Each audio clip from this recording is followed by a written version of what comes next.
Yesterday I put the GoPro out to observe the hummingbird wars.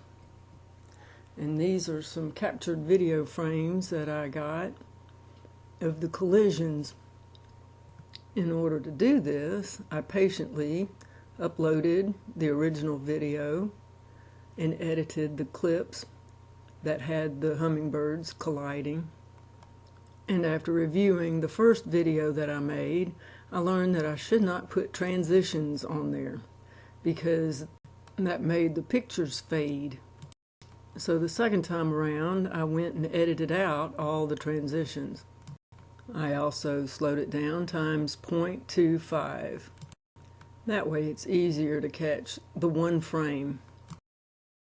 During this time, I rescued a terse moth from the back porch and a blue-tailed skink that had come inside, and the kitties brought me the body, and then later on they showed me the tail, both of which were very much still alive and moving.